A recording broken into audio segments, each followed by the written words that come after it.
You tell us first how you came to be a geography professor at Chico State. What was the path? My name is Don Hankins, and I'm a professor in the Department of Geography and Planning, as you point out, at Chico State. And I'm also the president for the California Indian Water Commission, which is a self-determination organization recognized by the federal government.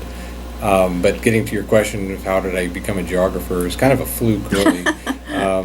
I had never taken a geography course before, and then applying to grad schools, it was suggested, why don't you look at geography? You're looking to include, culture and the ecological side of things, and I found that it was a really perfect place for me to be able to do that, combining the cultural element with the ecological side of things, and that's where I'm at, and it's great.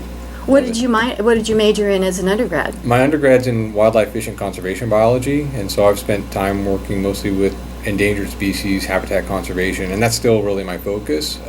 But for me, it's always included a cultural component of it. So working with indigenous communities here in California, across the U.S., and also in Australia, that's kind of what my career has kind of led me into. So it's been really great.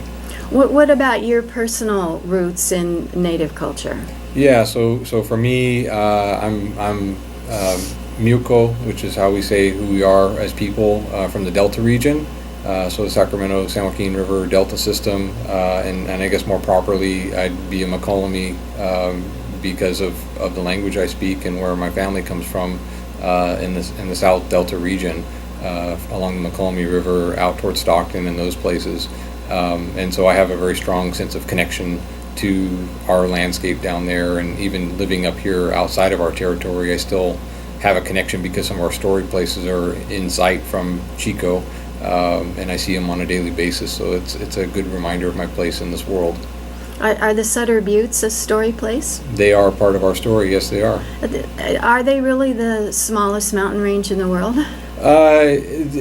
If you ask, people, technically, I guess we wouldn't necessarily count them as a mountain range, but they definitely are an interesting feature within the landscape, and so they're a volcanic feature, and they are part of our story and very important to us. And I know locally as well, they're part of the stories for up here. So we share a lot of our places together. And was this like the birthplace of the people came out of the earth, or what can you tell us what the origin story is? Well, I'll give you a brief answer on that because it's more complex than that. For us, our story really is actually centered around places down in the East Bay, Mount Diablo specifically, and for the Buttes, it's part of our fire story. And so when we think about the relationship of fire within the landscape, the Buttes is really the center for that. So every day when I see it, I think about what that means to me and what my responsibilities are as a person, indigenous to the region, and what that story tells me. When you were growing up, did your family go to powwows, sweats, get-togethers like that? And what did you learn, and how did you learn it about your history? Yeah, for me growing up, we didn't necessarily go to powwows. We did go to our big time celebrations. My grandparents, when I was about 2 years old, moved to the area around Tuolumne, and so we would go to the Acorn Festival there, and I guess through my grandparents I had a really strong connection to culture through them, which is kind of interesting because a lot of my family members, particularly cousins, don't have that cultural connection because my grandparents were working at the time, and my grandparents didn't share that knowledge with them. And for me, I've always had, from the time I was really little, a sense of appreciation for older people, and I would spend a tremendous amount of time around the elders, be it native or not, it didn't matter. I was always happy to learn whatever information they had to share, and so being around elders was really the key of that. And I think about time spent, with grandparents coming into my classrooms, when they'd come to visit.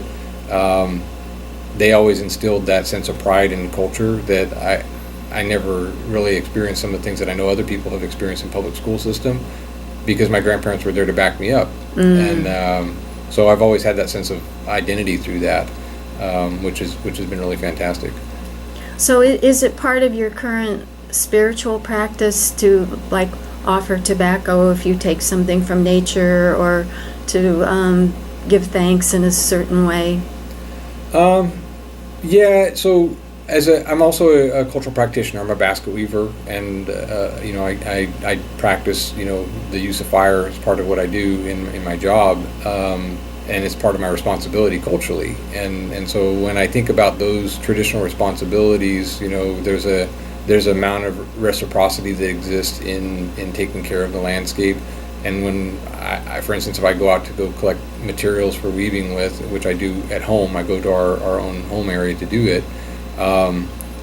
It's always about giving an offering to acknowledge, the spirit of the animal or plant that I'm collecting, and paying the respects in that way. And so that requires, thinking in advance, going out, collecting. I collect the materials that I'm even giving my offering with, be it tobacco or whatever I'm deciding to use. That there's an effort that's put into that, maybe a year in advance, to make sure that I have that on supply to be able to do that. And that's definitely something that is done. Because what I was taught is, if you're not making that commitment, you're not making that offering, then you're disrespecting the things that you're harvesting, and that they will cease to exist. I always thank my tomato plants or my rose bushes when I pick something. Always. Right. Yeah, it's important. Yeah. What interests me is that in Western religion, it's so barren in terms of female imagery. Catholics have Mary, but that's about it. Maybe some female angels. And I love that in Native American religious beliefs, there's white buffalo cow woman or corn woman that was the originator. In your tradition, are there those female icons? Yeah, if we think about the stories, our traditional stories, which I often describe those as our laws. Those pieces of knowledge include female figures that are within the landscape. There's places that are male, there's places that are female based off of those stories, and that means that men and or women shouldn't go to some of these places because of them being restricted in that way. But the stories talk about female figures, and a lot of them end up being more celestial beings now, based on the time when people came into existence, that they ended up in those places in the stars. And so there's certain constellations that I look at and know that as part of our story that they're female. And ironically, if you look at global indigenous cultures and understand some of those same constellations that I recognize as being female are also female in those other cultures, and are actually the same stories. Wow. In some of those other places too. What's an example of a female constellation? Well, I think about like the Seven Sisters, the Pleiades, and I work, as I said, in Australia. I'm aware that a lot of the groups that I work with in Australia and have experience with, they also have stories in a very similar way to the Seven Sisters, and in New Zealand the same thing, and it's scattered about in a lot of cultural areas here in North America as well.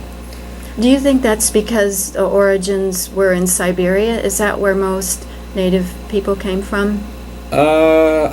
We have our understanding that we come from here. Whether or not that is necessarily scientifically backed in that sense, we come from here. Our story comes from here, and I often think about and explain the different ways of thinking about how, if we do want to think about peopling of the Americas, when and how did that happen?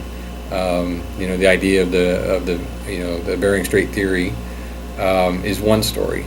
There's also other ways of thinking about it in terms of oceanic migration, people traveling on boats. We've got some evidence of that based on linguistics and based on certain cultural artifacts and features in some of the tribal areas.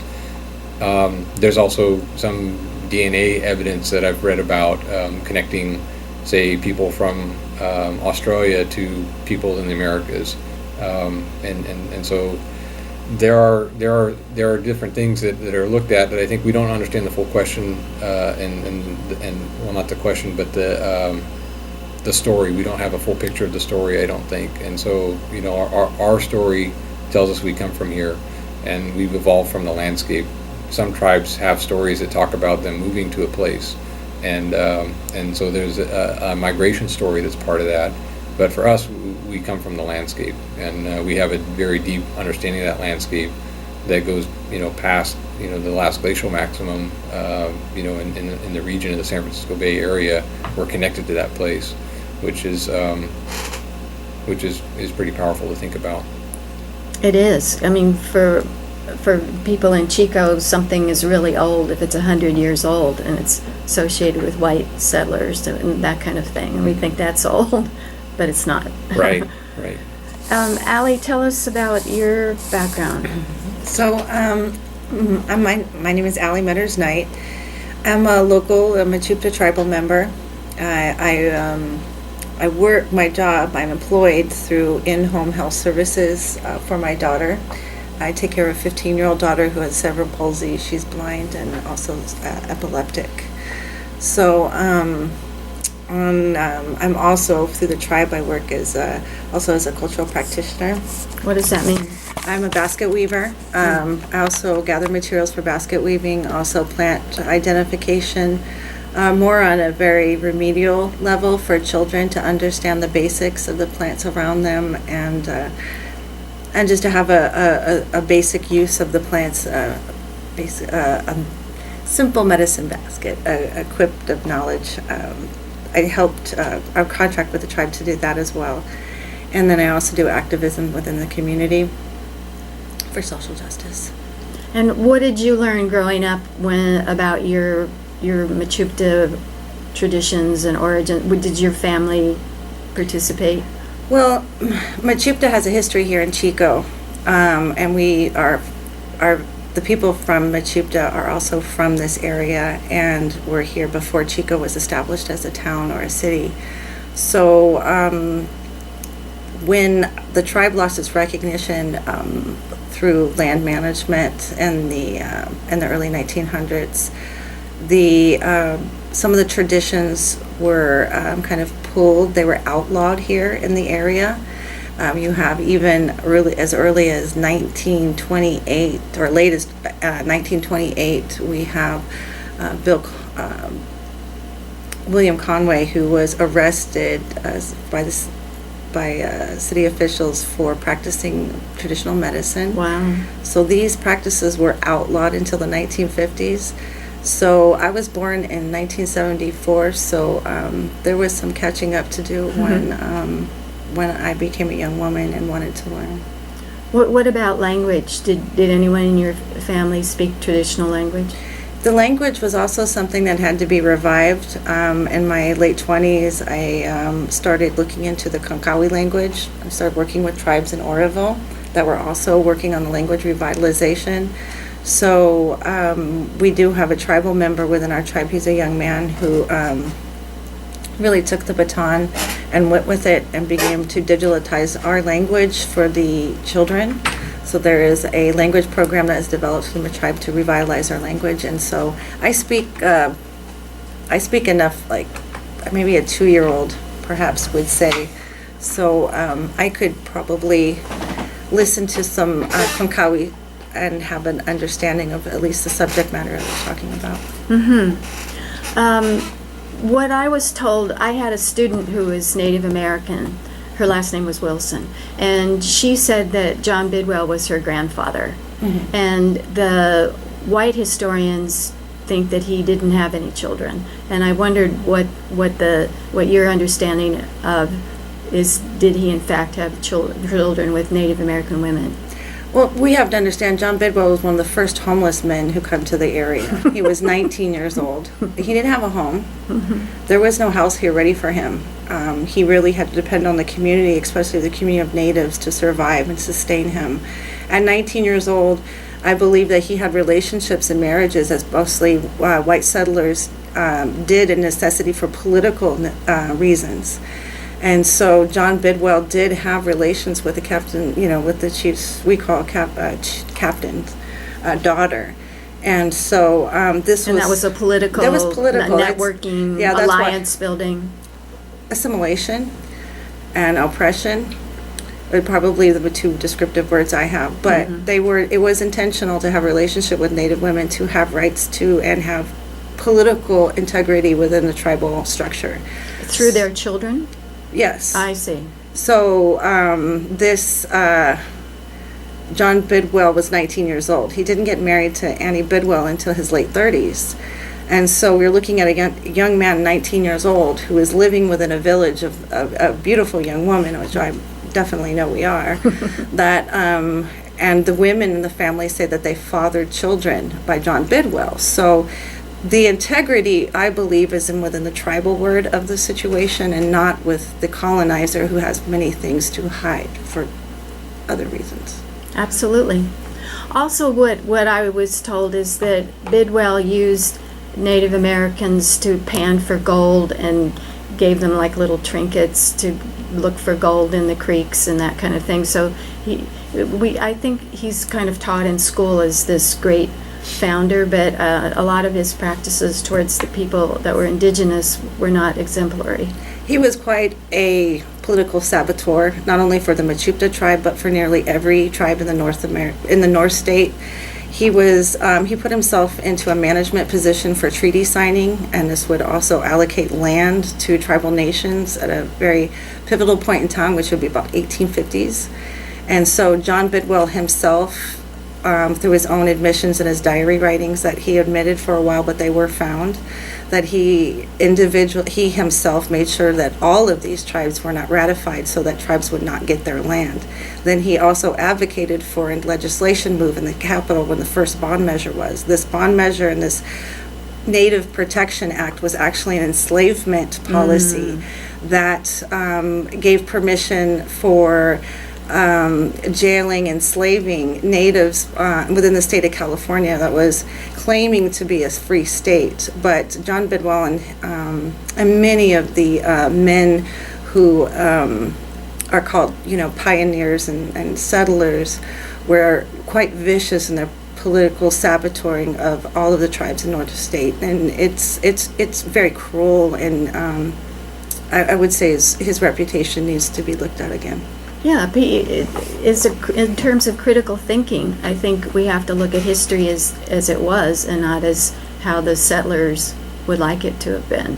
That's true, and I think that today we still have a perpetuating force of citizens who take perhaps false pride in this type of history, and perpetuating groups like Chico First that really advocate politically in the same manner that John Bidwell did in the settlers and pioneers of 150 years ago.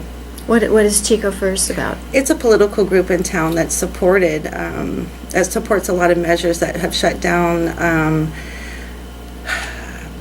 Pretty much, they have advocated for not to have tribal housing. When Machuca tribal housing came up in the area, they came to City Hall, they came forward, they fought and said we would bring down their property value. Oh, gosh. And they have pretty much gained some momentum, and there were some powerful positions that were taken on in the county seat and then but it's starting to change, but we really still need to pay attention to this history because we're bound to repeat it with these new groups. Absolutely.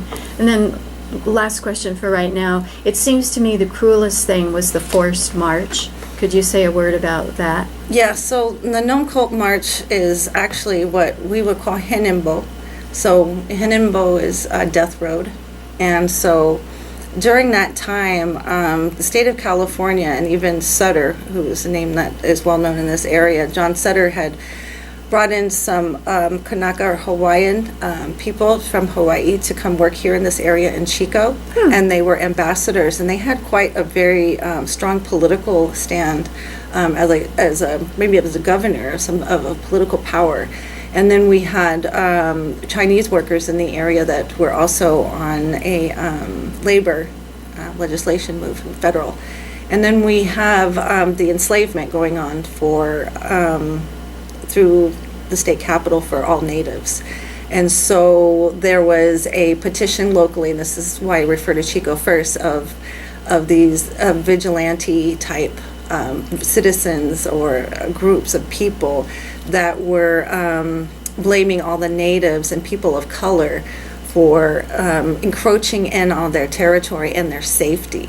So because they didn't feel safe with people of color, including Hawaiians, including anybody of color, they petitioned to have the state to have them all removed and put onto a reservation, which is typically what we would call a prison camp. They're political prisoners on these Indian reservations. So all the way from Nishinam territory, all the way down here, they've collected from Sacramento, Marysville, Yuba City, Oroville, Chico.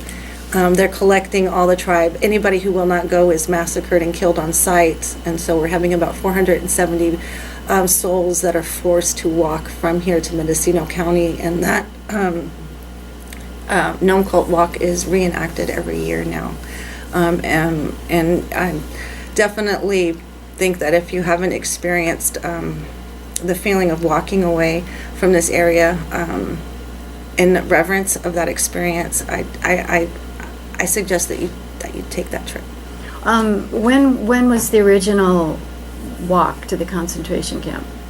What year?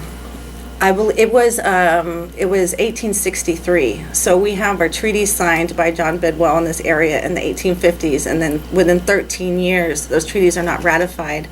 You don't get land, and then you get rounded up and sent away. So it was a very cruel sense of timing, waiting for the treaties to be signed, only to have soldiers come and take you away. And so that's 1863, and I believe that was happening around November. So if people wanted to, they could look on calendars around November to see, to join in that commemoration. Yes.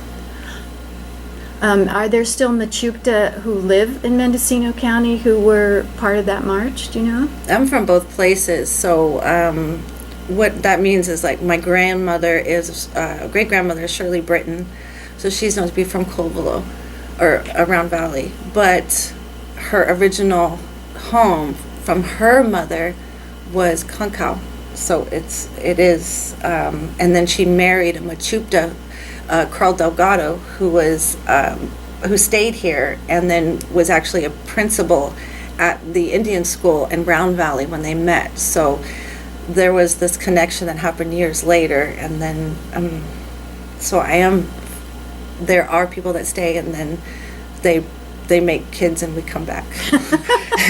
Thank goodness. Lethi, tell us about your kind of background. My name's Leticia Watson. I am a student at Butte College.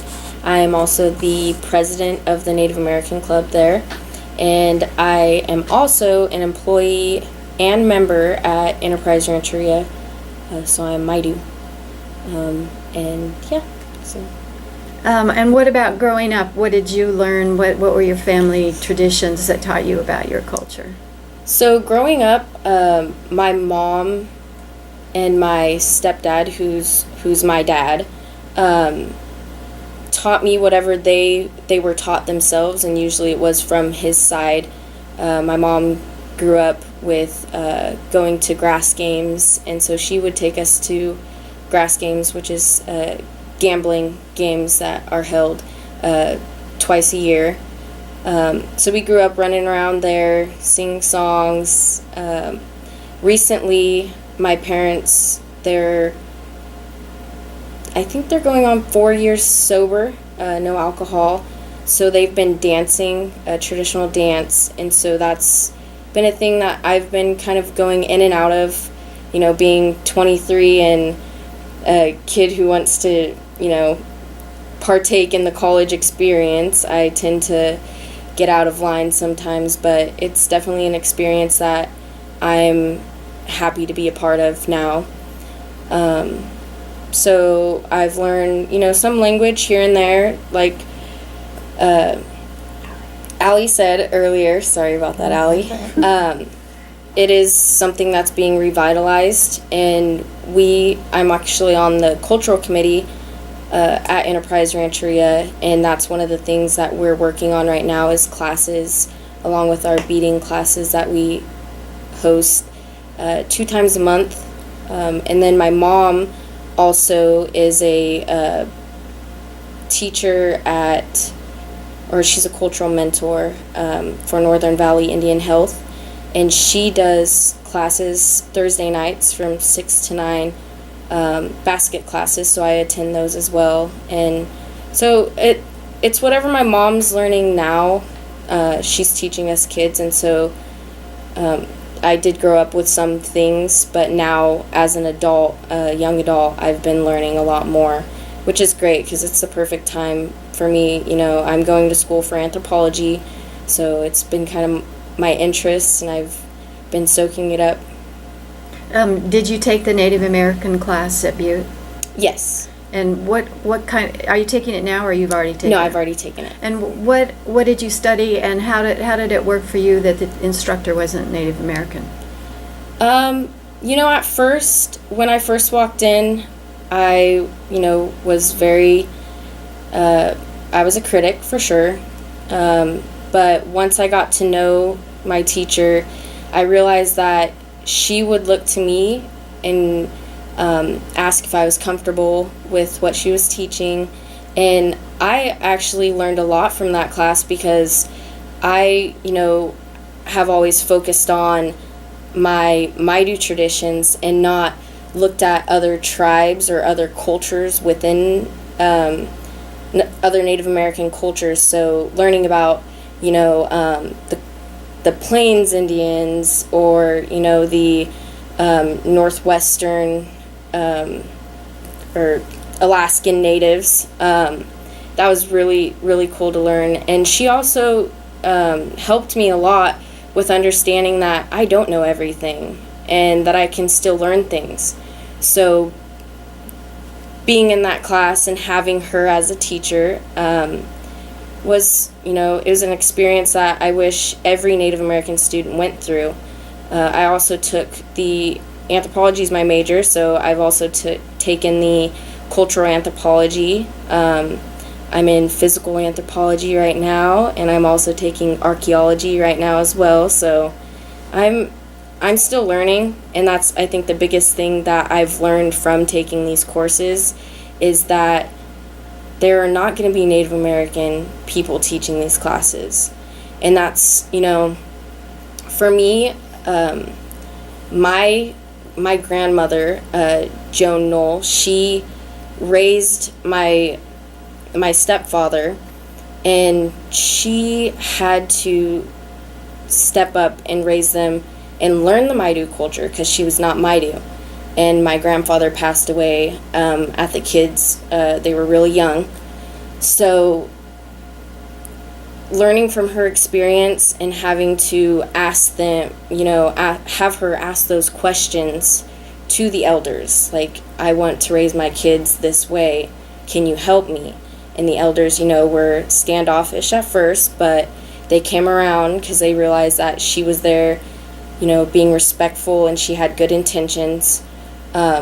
So having that as my background and seeing, white people coming into that teacher play, I would rather have my kids, which I don't have any, my future kids,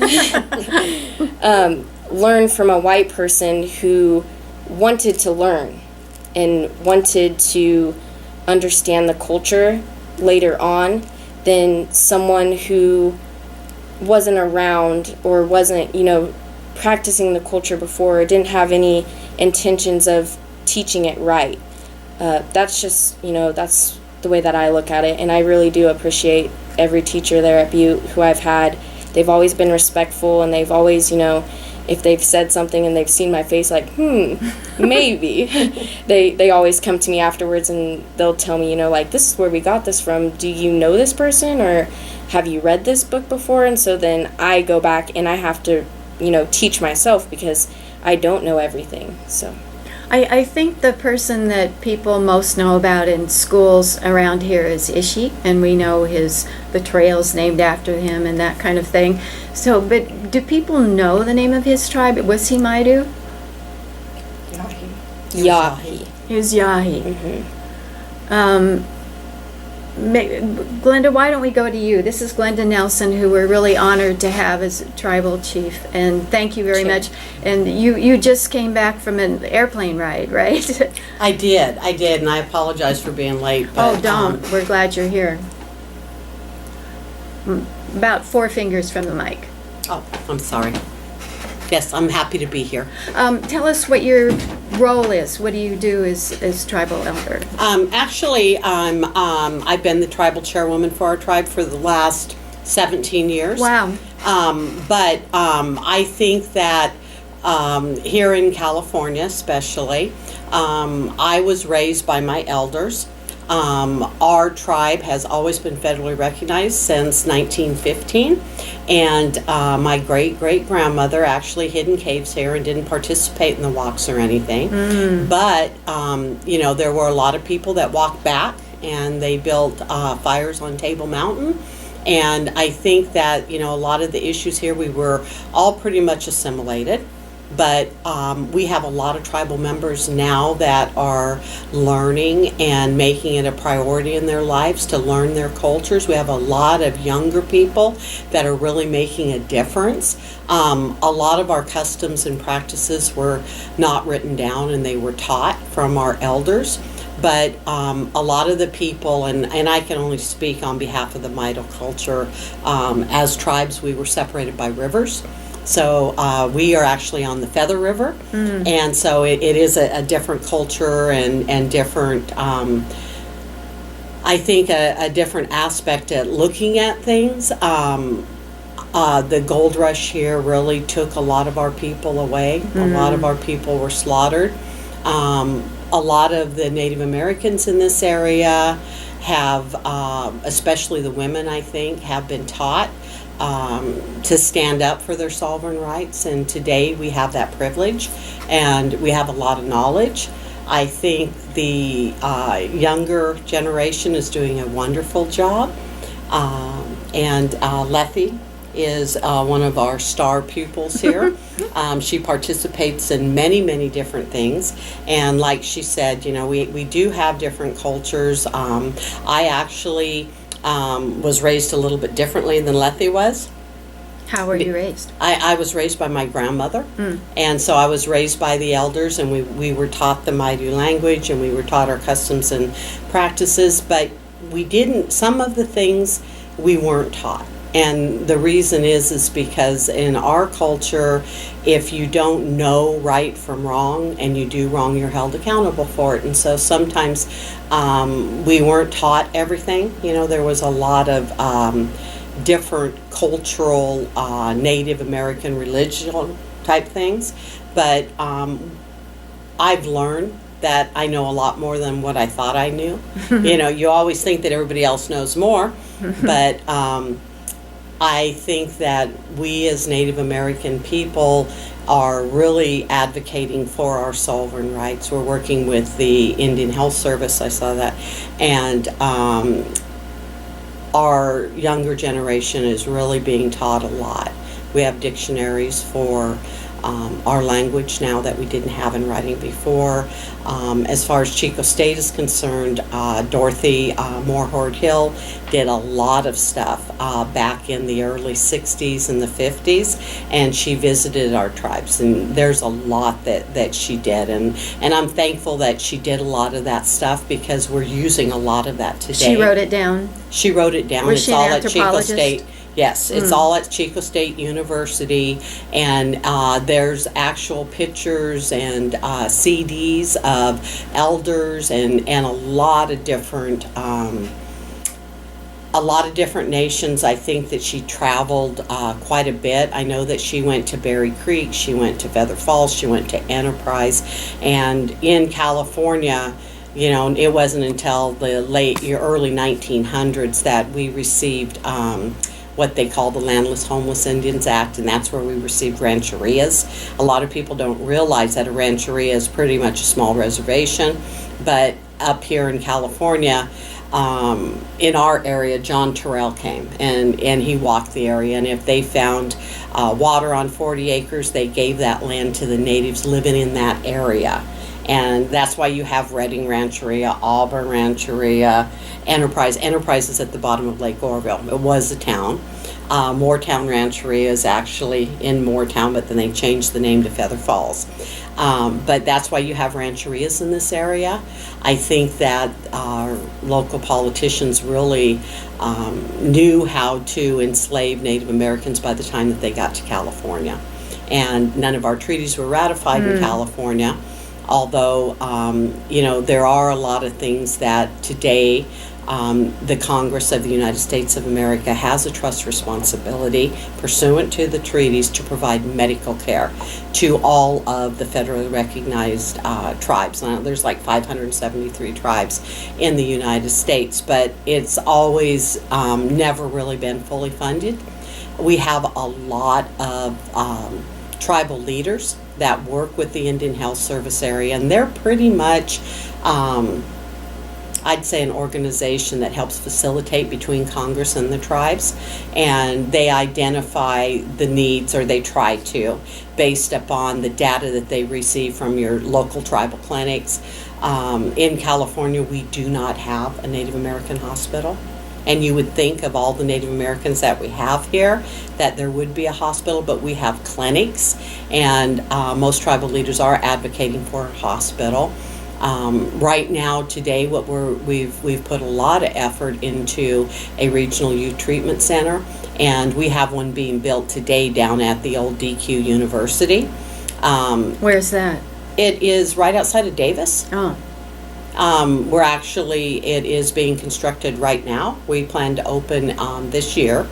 But, it really shows how long things take. I think that Ronald Reagan was the president that approved the Regional Youth Treatment Center for Northern California.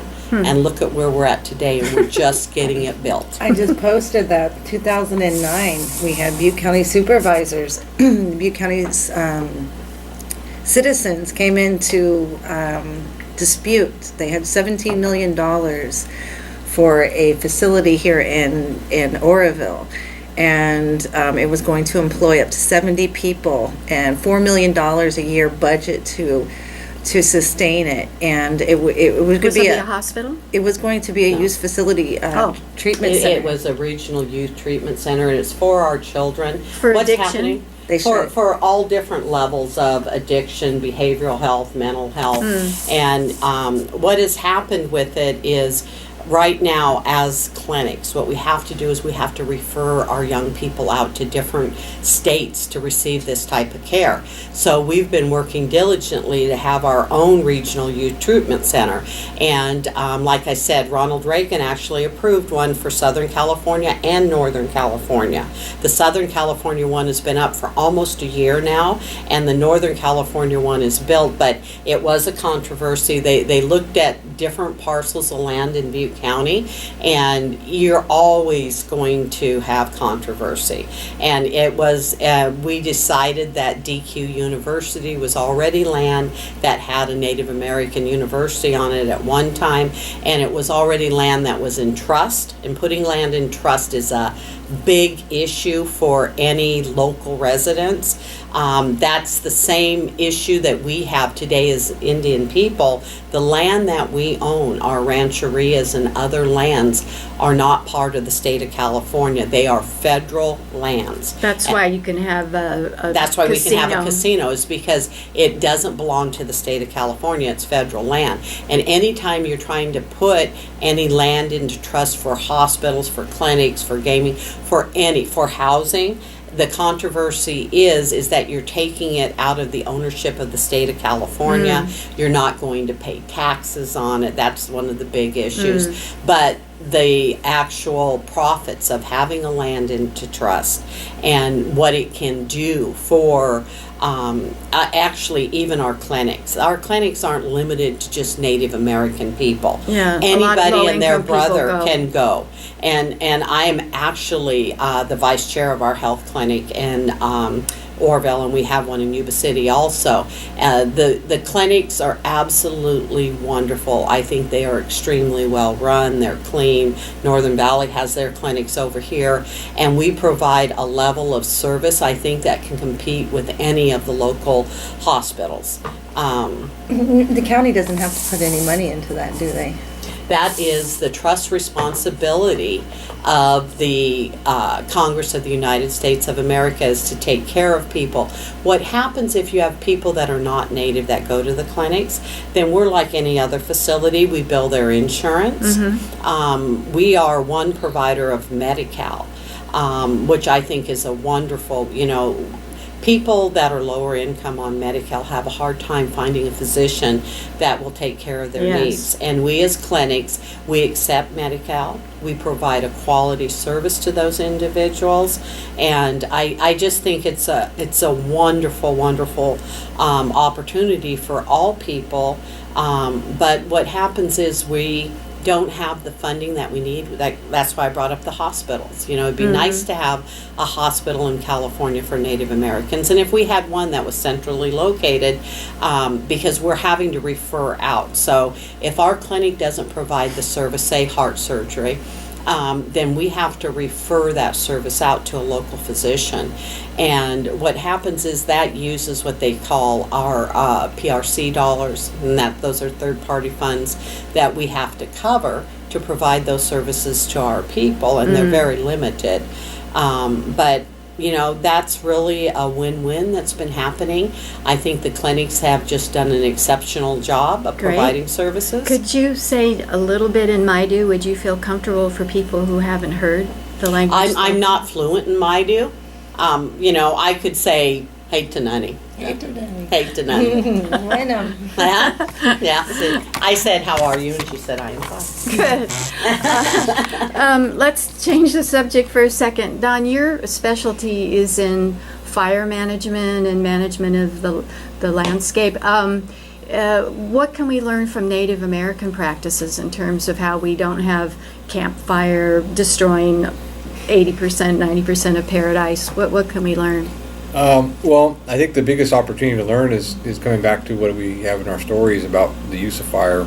And in the old days, we always would burn to maintain the landscape for water, for travel corridors, for plants and animals, and all those benefits. And Was it seasonal, like you Yeah, would it's do seasonal. it I in mean, autumn, or rainy season? Depends on where you're at. So certain tribes have rules that they won't burn under certain conditions, but if you think about all the series of the months and you're reading the landscape and reading the seasons, there's something that could be burned perhaps throughout the seasons, and so if you're reading the landscape and you're seeing, okay, like right now up in Forest Ranch area where I live, we've got manzanitas that are in flower.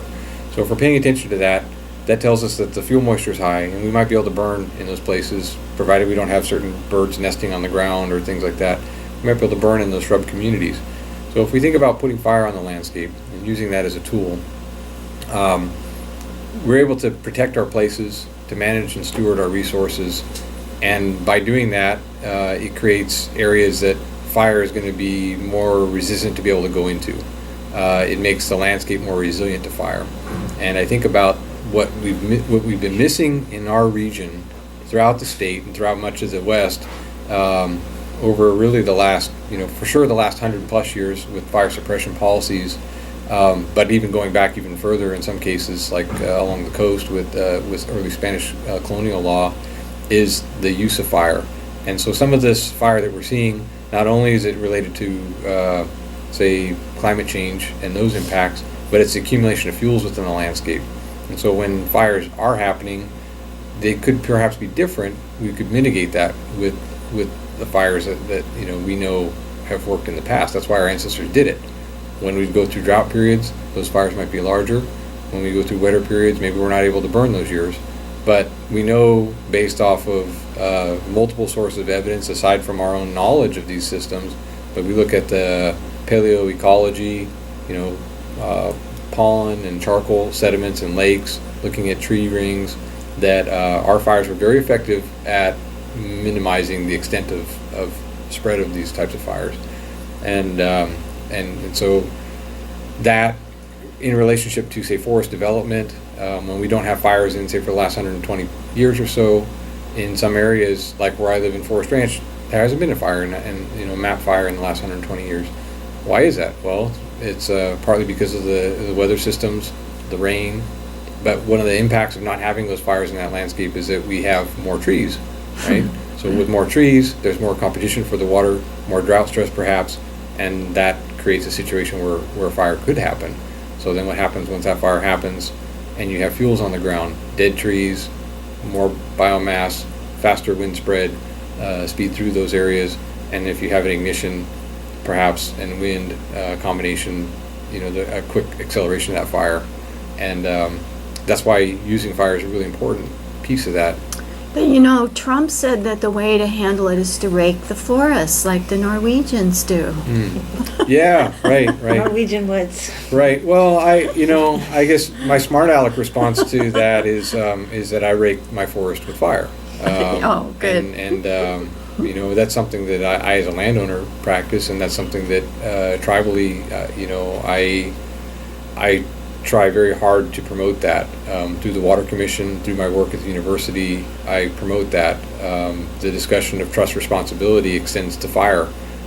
While we don't have treaty tribes in the state of California, there are specific rights that are there inherent to the illegal taking of California that the federal government still recognizes they have responsibility to, and that is that because we never gave up our rights to the land, the transient resources, so to speak, the water, the animals, and the plants that are on the land are still ours, and that gives the government a responsibility to have to help us to steward those lands throughout our ancestral territories. The feds recognize that? The feds do recognize that, and even to some extent the state does. Federal law and state law actually parallel each other in that. Not just in rancherias. Not just on rancherias. And so there's a huge opportunity that's there for partnerships, if you want to think about it that way, for tribal people to be working with the agencies, or agencies should be supporting what tribes want in their ancestral areas. And there's a way to get this done, right? I think there's a missed opportunity that's been going on for way too long. I mean, I'm reading a book right now that kind of is alluding to people talking about these very things going back to the 40s and 50s when they realized, hey, wait, our fire suppression policy is not working too well here in California, and now we're 60, 70 years out from it, and it's just getting worse. We need to get back to it, and particularly I see that opportunity for tribes to reassert their right to burn as a way to do that.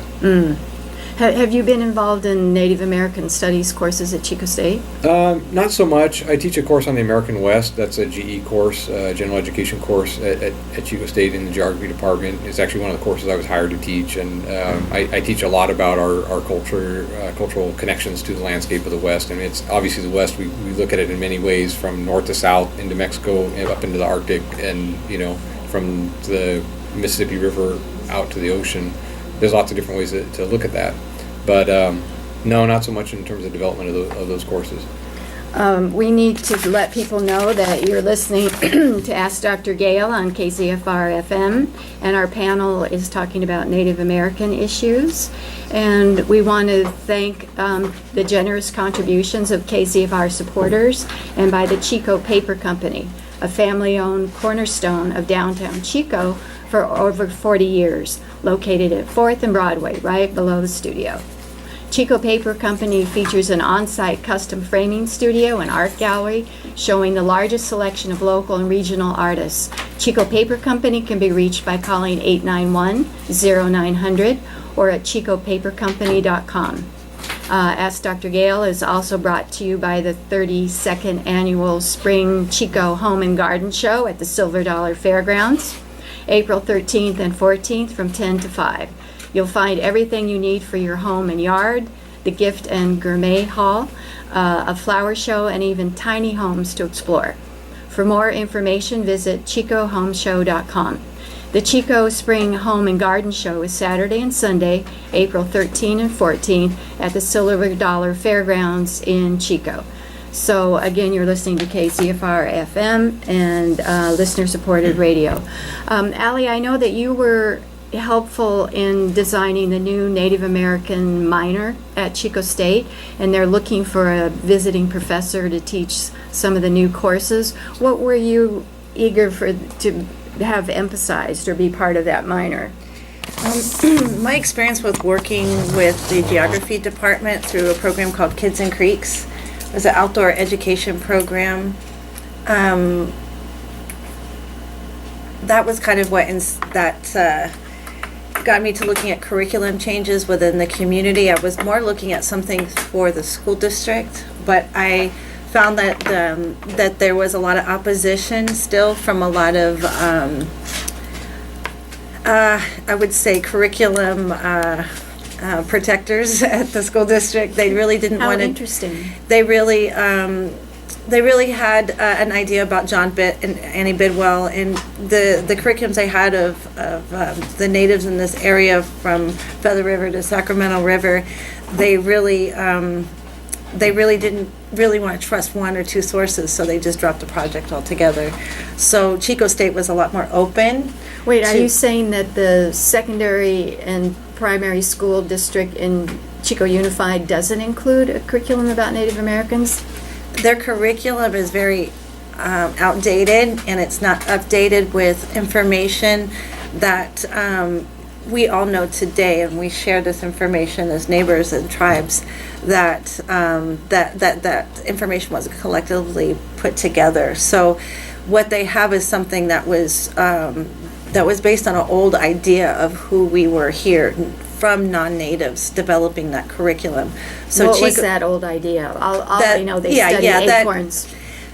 I mean, just to give you an example so that you would understand, they had put into the curriculum that Annie Bidwell taught the Bidwell Indians how to cook, clean, and take care of their house. So, and make dresses. Oh, wow. So this is a very ethnocentric, elitist, a lot of snobbery written into this, and colonizing attitudes that are still written into the curriculum. And I was able to talk to Chico State, and the conversation was not just me, it was a whole panel of community members that had input on these curriculum changes. So I was just one of the voices. There was a lot of people involved in that. And basically it was actually to add some of the elements of traditional land practices to that, so that it wasn't just about history and archaeology and the past, but that we could add something current to that curriculum. Ms. Nelson, what if you were designing curriculum for school kids? What would you want to make sure was in it? And what do you know about what is being taught in schools? She laughs. Actually, as a business manager for 2 public schools for 20 years, along with being the chairperson of the tribe. And I can tell you that the mountainous schools, and where I was a business manager was in Berry Creek and Feather Falls. And we had some great curriculum. We brought a lot of people up from our tribes, and we taught the kids a lot. And I think that the schools are very open to it, but they have to be, you have your parent-teacher associations, and you have all, and it depends on the community. In mountainous communities where you have a smaller enrollment of children, and you have actively involved Native Americans, you really do get a lot more there, and we did. And when you have tribal gaming and you have those facilities donating funds to fund those type of activities, it makes a big difference. In the past, they had the Johnson O'Malley, and Johnson O'Malley were funds that pretty much were given to public schools to have an elder come in and tell stories and do different things. And then they actually got rid of Johnson O'Malley because they didn't think that the correct amount of data was there to support the funding. And then they decided that it was, and they restored Johnson O'Malley. But that's just what we find. I think in California is it's always about the state legislature. It's about the bills and the politicians and what they're trying to get through. And you have a lot of people that are there with a lot of the right reasons, but whenever bills get passed, there's a lot attached to them. There's a lot of strings in there.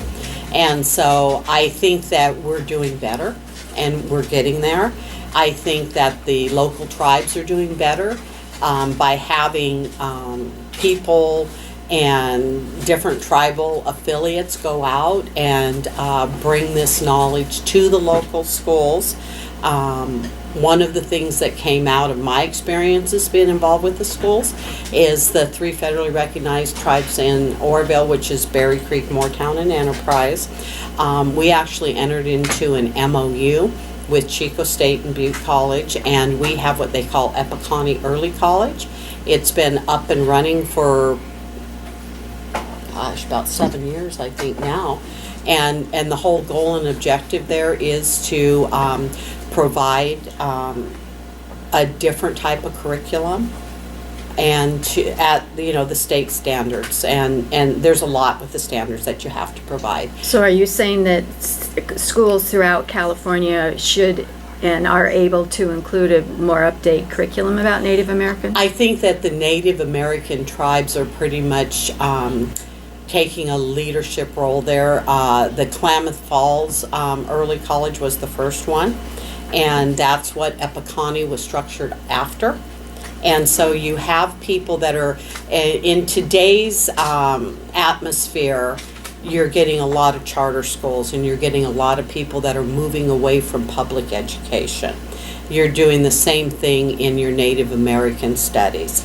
There's a lot of tribes that are teaching. I know Yochudehi has their own college, or not college, but their own school, and they do a wonderful job. They actually, when I went out there and spent a while, they were actually using the Apple iPods, and they were teaching their language with it.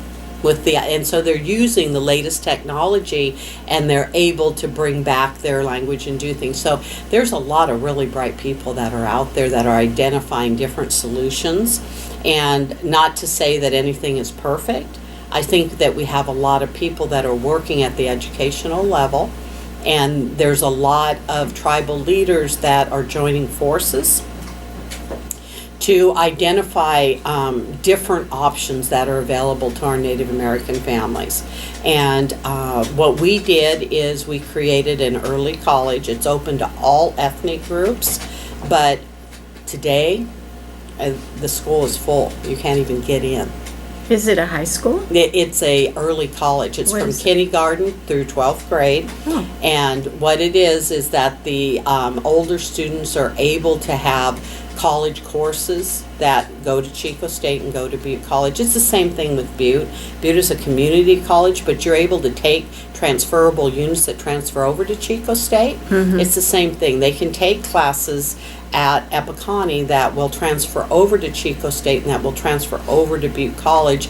And there is a mentorship there that helps the kids. What happens with Native American kids, and this is another, we could talk all day about this stuff, but one of the things is that as tribal people, we really encourage education, but few Native Americans really make it through those educational levels. And I think a lot of that is because they don't have 5 or 6 generations of college graduates. They're out there pioneering this themselves. And so we're trying to give them the tools they need to succeed. And we have some Native Americans that are brain surgeons now. We have Native Americans that are, like Chairman Ramos, that's elected to the state legislature. And we have Native American women back in Congress. But Gloria Steinem's heroine is Velma Mankiller. I'm not sure that's her first name. Yeah. But because she's such a great leader. Right. That she should be president. Yes, we are finally getting there. But, it's this generation here that we're finally getting there. And they're all out there, and they're all, mentoring and leading these battles. And, they're great mentors for our younger generation. So that is what's really happening. And those are just wonderful, wonderful things that are going on. Lethi, do you think maybe you'll be a person with your anthropology degree to integrate these kind of information that we need into the school system? See, I think a lot of people have a lot of expectations for me at this point.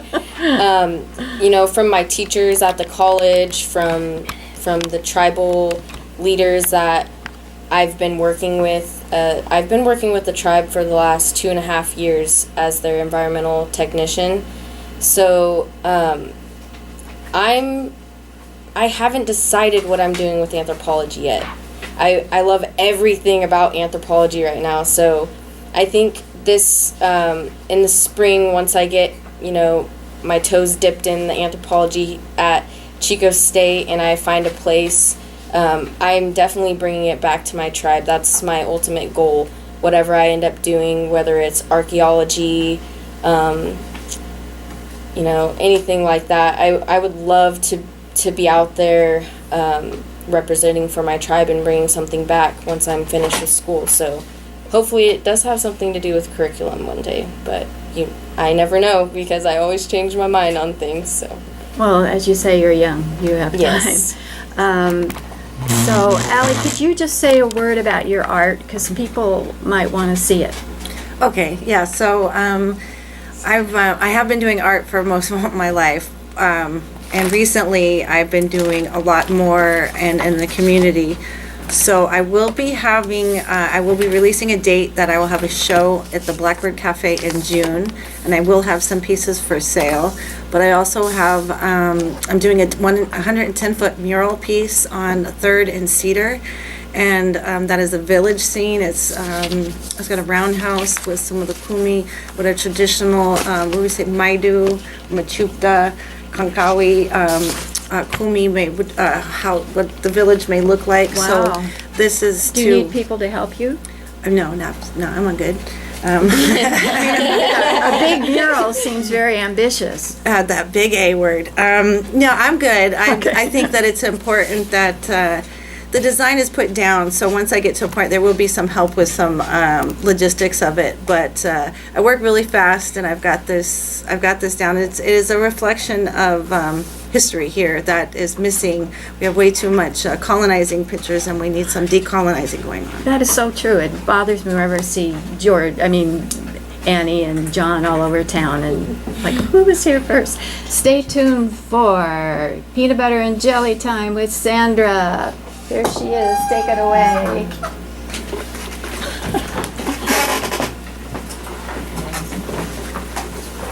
I